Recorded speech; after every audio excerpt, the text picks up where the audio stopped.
ini kami akan menjelaskan materi yang berjudul kalor. Saya Esra Kabiakan akan menjelaskan pengertian dan asas Black. Saya Esra Hatibuka akan menjelaskan satuan kalor dan perpindahan kalor. Saya Jessi Ramawati akan menjelaskan jenis-jenis kalor dan penerapan kalor dalam kehidupan sehari-hari. Saya akan menjelaskan apa itu kalor. Kalor adalah energi panas yang berpindah dari benda yang bersuhu lebih tinggi ke benda yang bersuhu lebih rendah. Kalor bukanlah zat, melainkan bentuk energi yang bisa diterima atau dilepaskan oleh benda, dan pergerakannya terjadi karena perbedaan suhu antara dua benda yang bersentuhan. Kemudian saya akan menjelaskan asas Black. Apa sih itu asas Black? Asas Black ialah merupakan prinsip dari termodinamika yang dikemukakan oleh Joseph Black. Bunyi asas Black: ketika mencampurkan dua zat, maka akan banyak kalor yang dilepas oleh zat yang suhunya lebih tinggi, sama dengan banyaknya kalor yang diterima oleh zat yang suhunya lebih rendah. Saya akan menjelaskan tentang satuan kalor.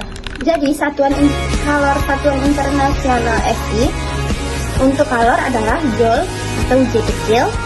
Satuan tradisionalnya adalah kalori atau CAL, Kal.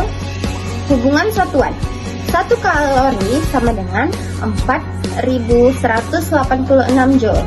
Rumus dasar perpindahan kalor atau kalor sensibel: Q sama dengan M kali C kali delta T. Jadi Q sama dengan itu kalor J yang tadi, M massa benda, C kalor jenis, delta T perubahan suhu. Saya akan menjelaskan jenis-jenis kalor. Jenis-jenis kalor terbagi menjadi 4. Yang pertama ada kalor jenis. Kalor jenis adalah banyaknya kalor yang diperlukan untuk menaikkan suhu 1 kg zat sebesar 1 derajat Celcius tanpa mengubah wujudnya. Semakin besar kalor jenis suatu zat, semakin sulit zat tersebut mengubah suhu. Terus yang kedua ada kalor laten. Kalor laten adalah kalor yang digunakan untuk mengubah wujud zat tanpa mengubah suhu. Contohnya, saat es mencair atau air mendidih, suhu tidak mengubah walaupun kalor terus diberikan. Terus yang ketiga ada kalor sensibel. Kalor sensibel adalah kalor yang menyebabkan perubahan suhu zat tanpa mengubah wujudnya.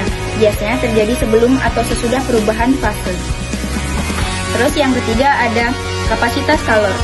Kapasitas kalor adalah banyaknya kalor yang diperlukan untuk menaikkan suhu seluruh benda sebesar 1 derajat Celcius. Benda dari kalor jenis karena dihitung untuk keseluruhan benda, bukan per kilogram. Perpindahan kalor. Jadi ada 3 perpindahan kalor. Yang pertama konduksi, konveksi, radiasi. Konduksi adalah perpindahan panas lewat zat padat tanpa perpindahan partikel.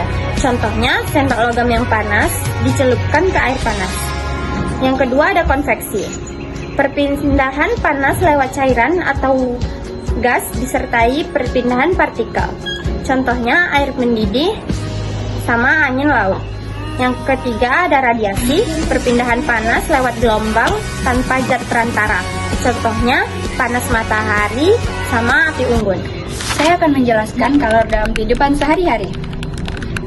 Yang pertama itu ada setrika. Panas dialirkan ke pakaian melalui konduksi agar kain menjadi lembek dan mudah diluruskan. Terus yang kedua ada termos atau botol vakum, bertujuan meminimalkan kehilangan kalor melalui konduksi, konveksi, dan radiasi agar isi tetap panas atau dingin dalam waktu yang lama. Terus yang ketiga ada kulkas atau AC. Sistem pendingin menggunakan mekanisme perpindahan panas atau kalor secara siklis untuk membuang panas dari ruang interior ke lingkungan. Dari materi yang sudah kami paparkan, kesimpulannya adalah kalor adalah bentuk energi yang berpindah dari benda yang lebih panas ke benda yang lebih dingin.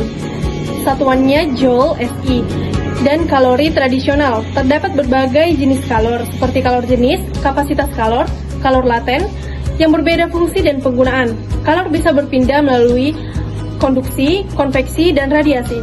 Konsep kalor sangat aplikatif dalam kehidupan sehari-hari dan berbagai teknologi seperti termos, kulkas, sistem industri, dan proses manufaktur.